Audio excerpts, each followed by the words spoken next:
haven't kept you waiting. Yes, this is the Crime Club. I'm the librarian.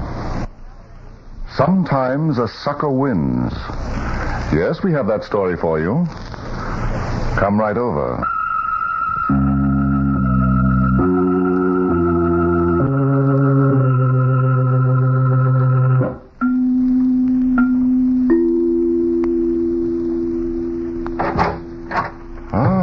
You're here. Good. Take the easy chair by the window. Comfortable? The manuscript is on this shelf. Here it is. Sometimes a sucker wins. The very exciting story of a girl who finds the key to her brother's disappearance and opens the door to murder. Let's take a look at it under the reading lamp. When Joan Adams arrived in the city, she felt uneasy, apprehensive. But the thought of turning back never occurred to her. She had a job to do, one that would require courage and patience. As soon as she'd obtained a room, she phoned District Attorney Nelson. District Attorney Nelson was a busy man. At least that's what his secretary told me every time I phoned. But I kept calling, and finally she gave me an appointment. When I arrived there, Nelson made me wait almost an hour. Then his secretary ushered me into his office. For a few minutes, he pretended to be busy with the papers on his desk. Then he looked up at me. Now, Miss Adams, what did you want to see me about? My brother, Larry. Oh, you read the papers, didn't you? Yes, I read them. Well? The story they printed is a lie. I'm sorry, Miss Adams. I'm afraid I disagree with you. Look, Mr. Nelson, I've come all the way down here from Hillsborough because I think my brother is dead. I believe he was murdered. I see. And what makes you so sure he was murdered? I just know it, that's all. Oh, the feminine intuition test, eh? No, it's much more than that. I knew my brother better than anyone else in the world. He would never run away from anything. And he would never steal. No? Look, Miss Adams, your brother was my assistant in charge of an investigation into the building racket. Certain important files were in his care. One day, without a word to anyone, he disappears with the files and with every dollar he has in the bank. Doesn't that sound like a payoff to you? No, Larry couldn't be bribed. He just couldn't. I wish I could share your faith in your brother, Miss Adams, but I'm afraid the facts speak for themselves. Well, then, you won't help me? Help you? I should say not. Due to your brother's malfeasance, the integrity of this office has been impugned. I see. And if you get involved with me, it might hurt your chances for political advancement. How dare you insinuate such a thing? I'm here to represent the citizens of this city. The only thought why don't you stop? What? Save that bilge for your campaign speeches. Why, Young lady, please leave this office at once. Don't worry, I'm leaving. But let me tell you this. I'm going to clear my brother's name if it's the last thing I do. When I walked out of the building, I turned right and went to the corner to get a bus back to my room. As I stood there, I noticed a green coupe parked behind the bus sign.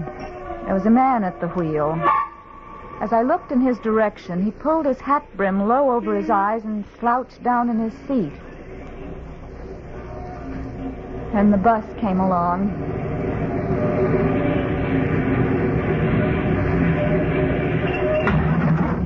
I got in, sat down in the rear.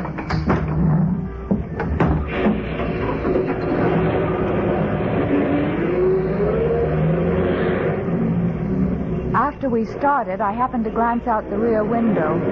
I saw that green coupe pull slowly away from the curb. Just when I began to feel sure I was being followed, the coupe turned off the avenue on which we were traveling. When the bus stopped at my corner, I got off and began walking across the street to my rooming house.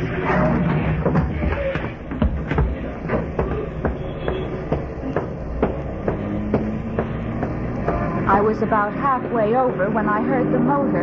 I looked around just in time to see the car. Are you all right, miss? Yes, I guess so. Gee, that sure was a close shave. Yeah, sure was. I told myself it was an accident. But the car that almost ran me down was a green coupe.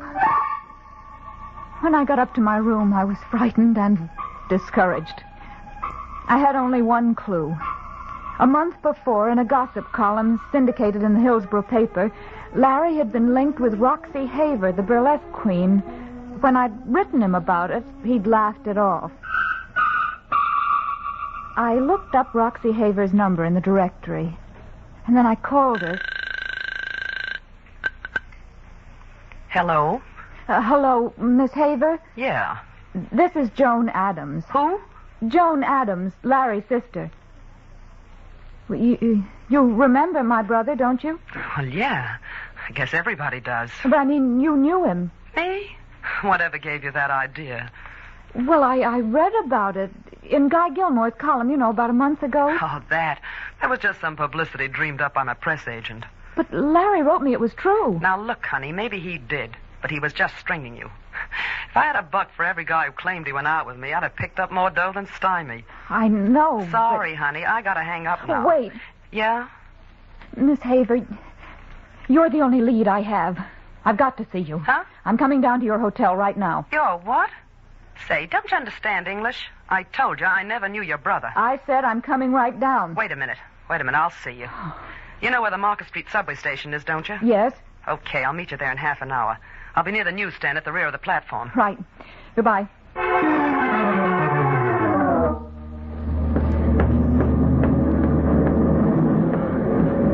Miss Haver? Yeah, keep your voice down, kid, and face the tracks. What's the matter? Nothing. I just want to keep my nose clean, that's all. Now, what do you want? You did know Larry, didn't you? Yeah, he went out with me a couple of times. Why? Huh? Oh, no, please don't misunderstand. You see, I know Larry didn't like making the rounds, nightclubs and things like that. He was on a job, wasn't he? Search me. All he told me was that he liked my company. Are you sure? Positive. Then why did you deny knowing him? Look, honey, I gotta watch my steps, see? Publicity's okay, but not in a caper like this. Oh. I don't know. I was so sure you could help me. I understand. Listen, honey, I'm going to give you a good tip. Go on home and forget about this mess. Well, it's easy for you to say. He wasn't your brother. Well, what are you going to do? I'm going to keep digging till I get the truth. Okay, honey, do what you want. Only don't call me, and whatever you do, don't come near my hotel. So long, kid. I watched Roxy go up the subway steps. I turned and walked to the front of the platform to wait for a train.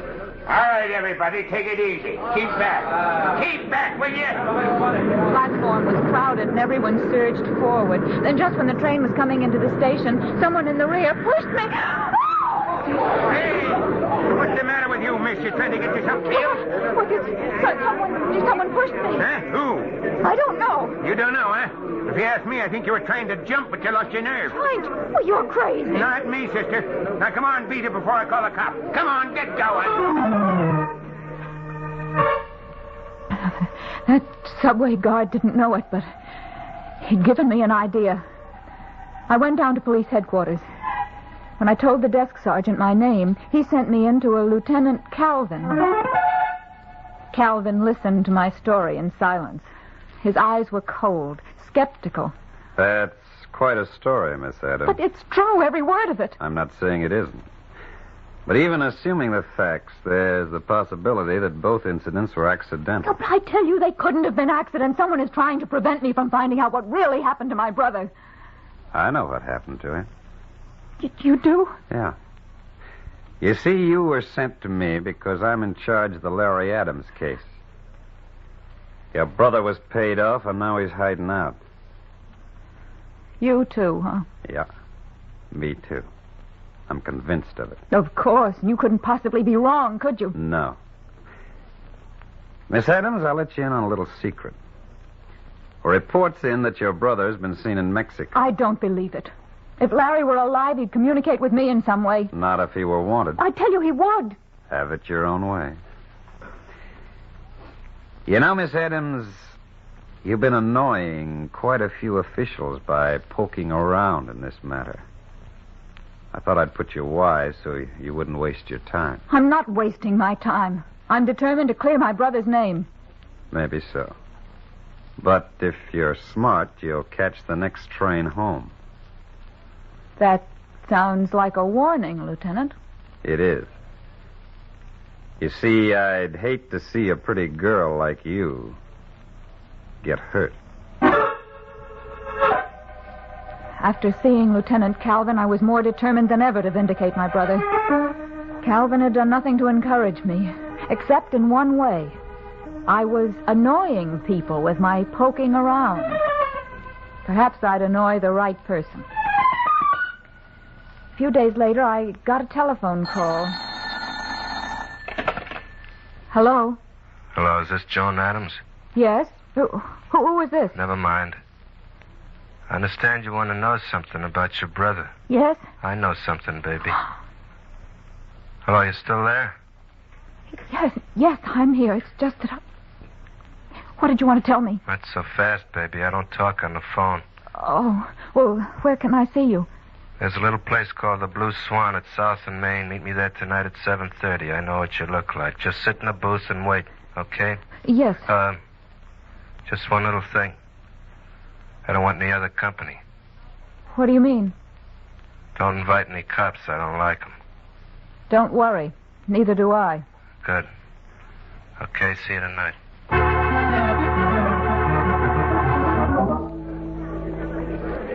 Hello, Miss Adams. Oh. What's the matter, baby? Nothing. I didn't see you come in. No? I was in the back watching you. Come alone? Yes? I hope so. I thought I saw a guy hanging around outside. I swear I haven't spoken to the police. Yeah? You know, with those big blue eyes of yours, you could make me believe anything. Shall we talk? Okay. The name's Griffo. Griffo? Yeah. Don't mean nothing to you, huh? Ever hear of Augie Strecker? I think so. I've seen his name mentioned in the papers. Uh-huh. Every time something happens that ain't kosher, the papers like to hint maybe Augie has something to do with it. You know what? He has. Did he have anything to do with my brother's disappearance? Oh, that's asking a lot, baby. You see, I work for Augie. Oh. Oh, don't get me wrong. Sometimes when you work, you ain't satisfied with your pay. I see. Well, I have some money, not much, but maybe I could... Wait a minute. What's the matter? You sure you didn't tip off the cops? Yes, why? I thought I saw that guy again through the window. I don't see anybody. Maybe not, baby. You know, talking to you ain't exactly healthy for a lot of reasons. I don't like it here. Where can we go? I don't know. We can't go to my place. I live at one of Augie's hotels. Cops keeping tab on you where you live? I don't think so. But what? Nothing. I want to hear about my brother. Okay. I got my car outside. Let's go over to your place. All right. We got into Griffo's car and started off. He didn't say anything, just drove rapidly, doubling on our tracks until at last we reached my rooming house. Griffo was silent till the door of my room closed behind me.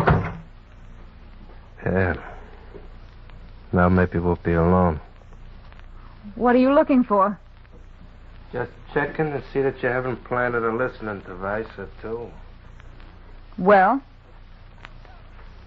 Okay, you're clean.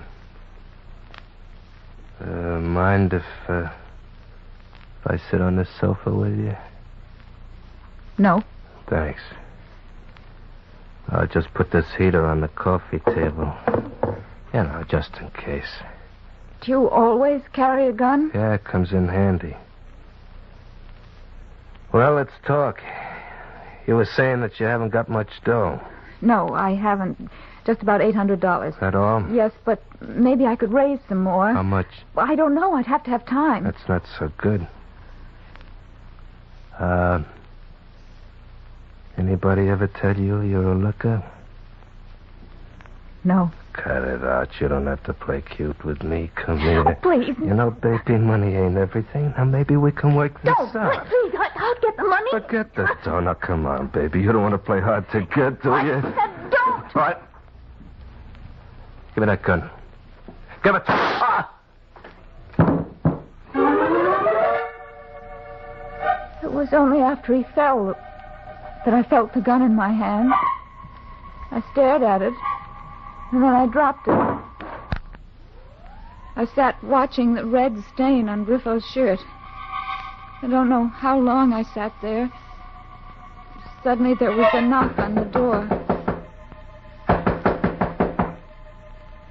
I stood, but I couldn't walk. Then the door opened. A man came in. Big man with a hawk-like face. It was only when he closed the door I noticed he held a gun. He looked at Griffo and at me. Then he put away his gun. I see you beat me to the punch, Miss Adams. Who are you? I'm Strecker, Augie Strecker. Oh, you poor kid. Guess you never killed anybody before, did you? Well, you did a good job. You know, I want to thank you. Thank me? Yeah. For Griffo here. You saved me the bother. I didn't mean to kill him. No? He's dead. I was fighting with him, and the gun went off. Oh, I see. Look, I know a little about murder. Better make up a better story. That one will sound phony to a jury. A jury? Sure. They try you for shooting people. Remember? Now, this thing looks bad. You invite a man up to your room, someone you think had something to do with your brother. How did you know that? Well, it's my business to know everything. Anyway, as I was telling you, you're up here with a guy you think can help you. You threaten him with a gun. He doesn't talk. You kill him. Yeah. Looks bad. But that isn't what happened. Sure, I know. But who's going to believe you? What should I do? Well, you did me a favor knocking him off. I'll help you get rid of the body and get you out of town. No, but shouldn't I report this? Okay. Do it your way. So long. Wait. What do you want? Help me. Help me get rid of him. I packed my suitcases and carried them down to Griffo's car. I brought back a lap robe. Then I returned to the car and sat in the front seat. Soon I saw Strecker in the vestibule, carrying a dark bundle. He came out hurriedly, crossed the sidewalk, and opened the rear door of the car. He put the body in. The legs dangled. And he tucked them in, covered Griffo with the robe, and leaned the suitcases against him.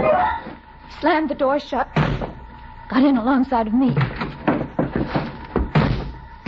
And we drove off.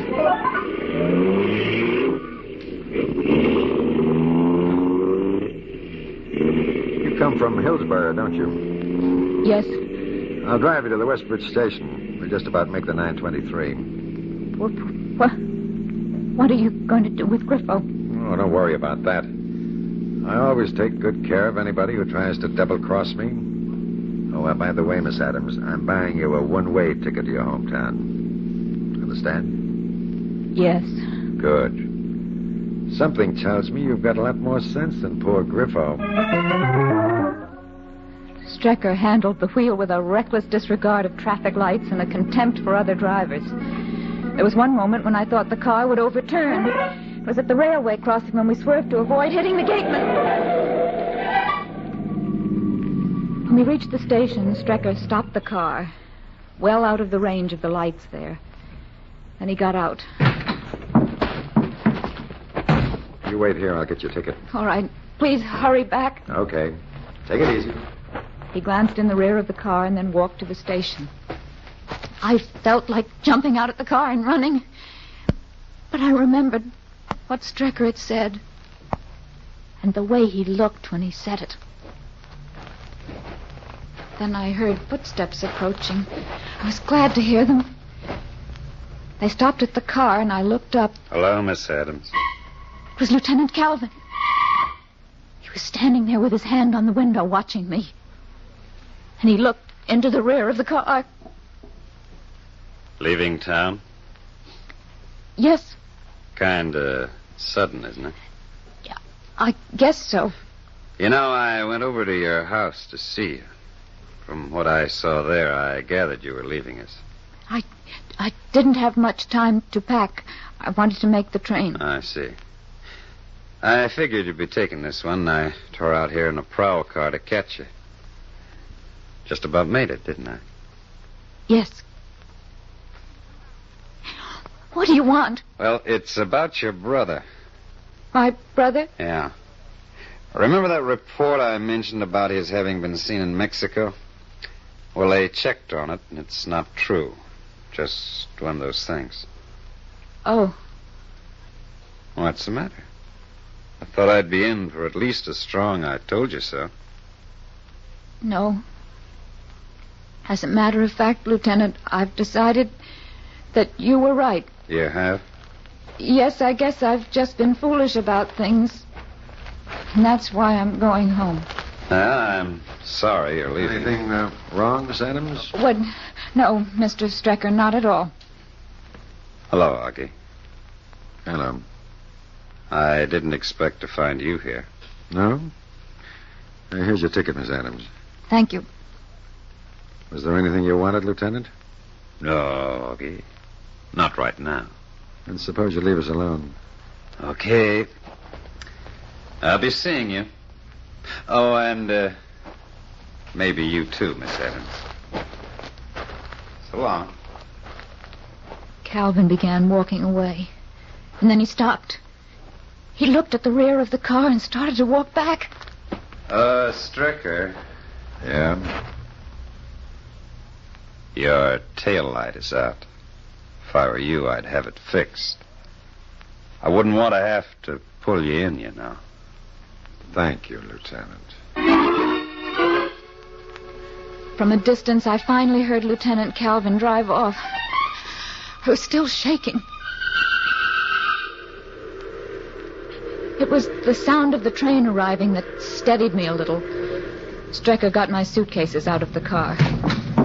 Well, Miss Adams, I guess you better get moving. May I have my bags, please? Oh, don't you want me to carry them for you? No, thanks. I'd rather not. Okay. Goodbye, Miss Adams. I didn't answer him. I just took my suitcases and walked to the train.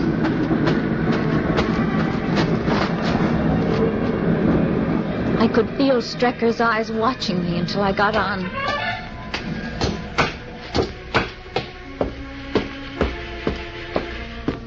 I found a seat next to a woman. It was on the side facing the station. I kept my head down till the train started. Then I looked out of the window. The car was gone.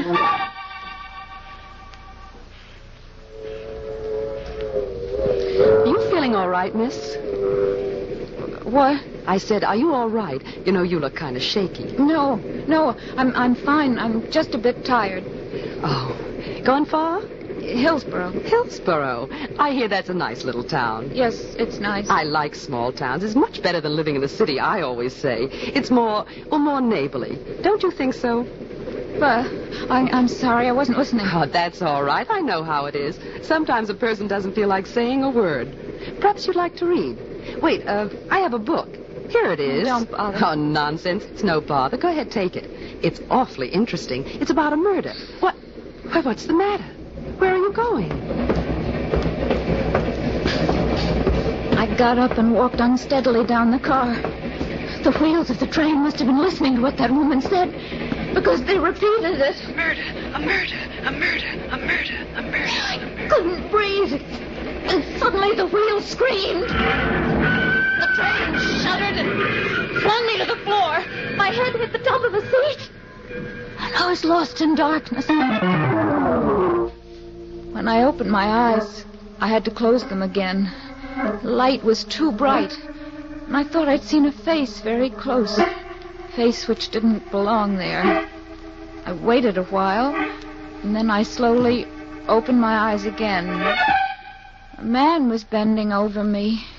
It was Lieutenant Calvin. Take it easy, Miss Adams. Where am I? In a hospital. But don't worry. The doctors assure me you're all right. You may have a bump where you struck your head, but it's nothing serious. The train. Well, what happened? Well, there was a collision. You were knocked unconscious and brought back here. I can't stay here. I've got to leave town right away. I'm afraid that's impossible for the time being. Why? You said yourself I was all right. Oh, it's not that, Miss Adams. You see, the train you were on collided with a car. A car? Yeah. A car driven by Strecker. Strecker? He couldn't have disposed of Griffo's body. There wasn't time.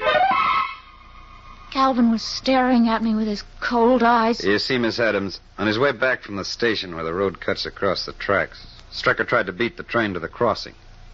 He lost. Tell me, do you feel well enough to get out of bed and get dressed? Yes. Okay. I'll be waiting for you outside in the corridor. It didn't take me very long, considering everything.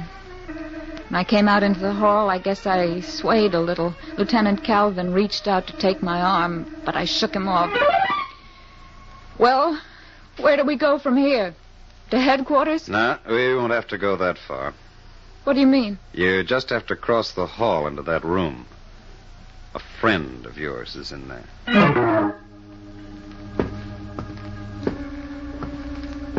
I walked slowly to the door and opened it. There was a screen around the bed. I entered the room, closed the door. It seemed years before I walked behind that screen.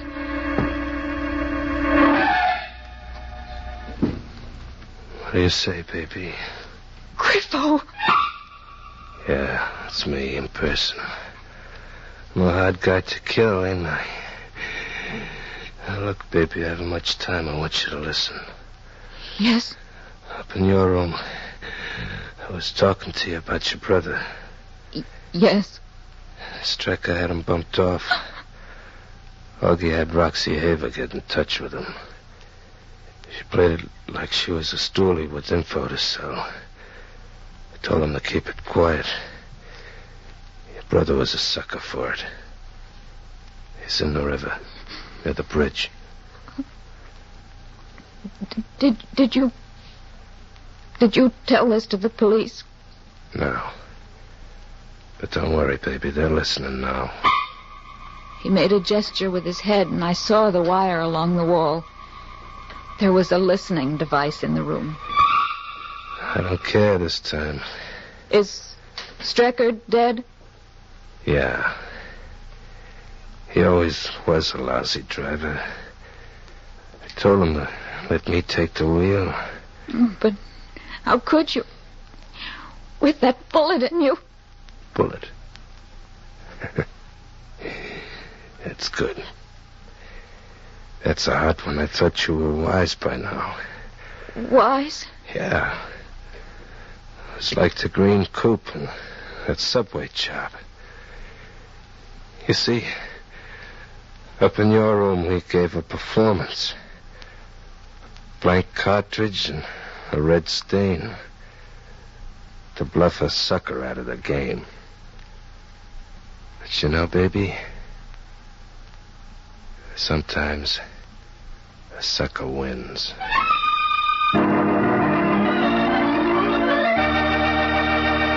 And so closes tonight's story, Sometimes a Sucker Wins. James Erthine wrote the radio script. Roger Bauer produced and directed.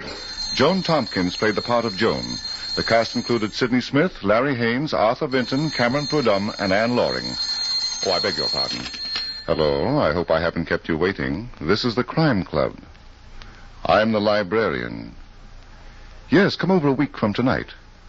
Good. We have the very intriguing story of a fish that told a story of murder. It's called Fish for Entree. In the meantime, there is a new Crime Club book available this week and every week at bookstores everywhere. This is the Mutual Broadcasting System.